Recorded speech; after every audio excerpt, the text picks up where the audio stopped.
ఒక విధమును నన్ను గౌరవించు వైఖరి మరి ఒక తెలంగాణ కనబడుతున్నది. కానీ లోకాచారం కాదా? నేను వచ్చిన పని తెలిపదను బాబా.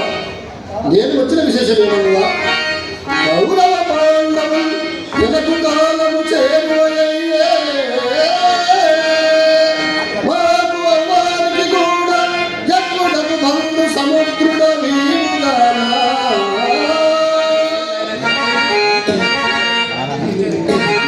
చేరిన మాకు ఇరువులకు సేవము చెందవుట సాయము గోపకులైన శిరో విభూషణ సాయములో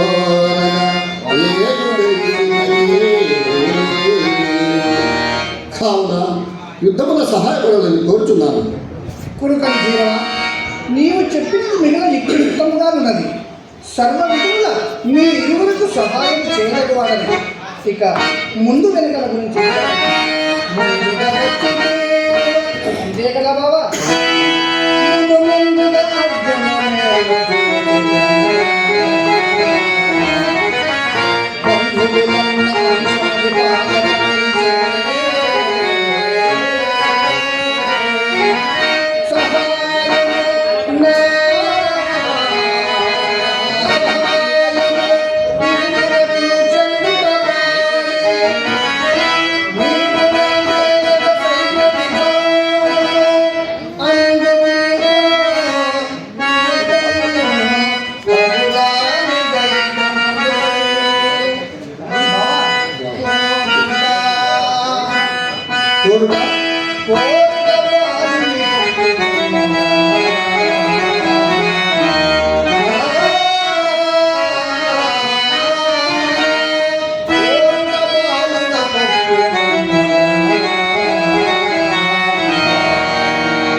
ఇతడేదో పిరికి పనులను నాకు కొంత సహాయం చేయక తీరిక కాదు, కానీ నాకంతే చాలు.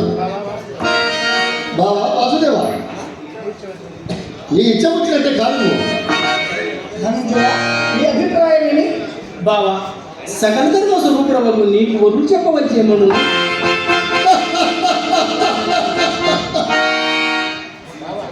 బావా, నీ ఆవశక్తిని పాటుపడి అర్జునుడికి ఇల్లు భాగం కల్పించుడే కాక కోరుకొనలో కూడా మొదట అతనికి అవకాశం ఇచ్చి బావా జనన్య, నీ అభిప్రాయం ఏమిటని అడుగుతున్నావు. ఇంతకంటే ఎవరు ఇప్పుడు హాయమని ఎట్లుండేది? సుయోధన, అట్లా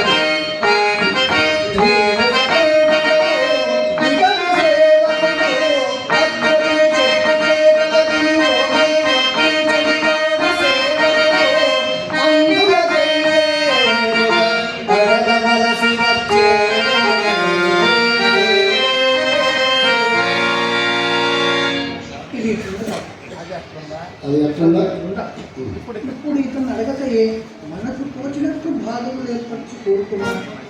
ఏదో ఒక విధంగా తనకు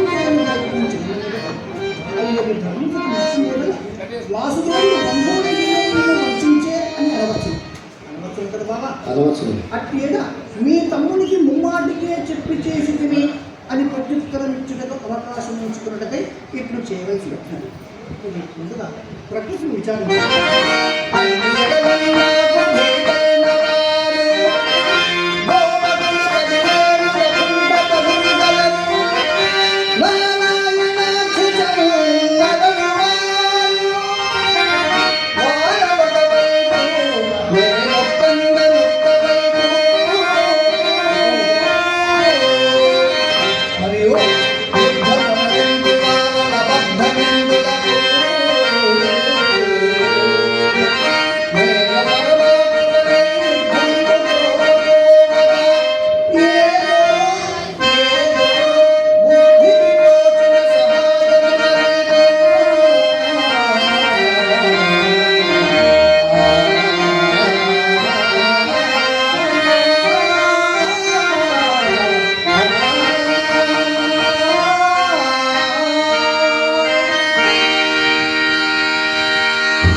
కృష్ణుడు ఎంత మోసం చేస్తున్నాడు. సేనంతయు అర్జునుడికి తలచి ఈ పండుగ పడినాడు. ఈ ఎంత వెర్రివాడైనను ఇప్పట్లో తనను కోరుకున్నా ఆయుధము పట్టడట కంచేయడట కంచి గమడ సేవ ఇతని చేయు ప్రకృతి యుద్ధ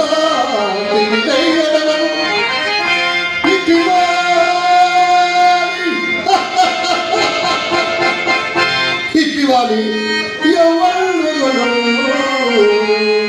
ఆయుధము పట్టడట పథకము లేని కంచిగల సేవ ఎవరికి కావాలి? అయినను పరమాత్ముడు శ్రీకృష్ణుని విడిచి హర్జుని తనకు అపేక్షించిన అట్లా అపేక్షించలేగల కృష్ణుని గౌరవపాయన నాకే ఉపకరించు. బాబా కోరుకునవచ్చు కదా. నేను చెప్పిన మాటలు చుట్టపక్కలకు ఇంటికి కాదు. ఇదిగో మరో చెప్పుతున్నాను.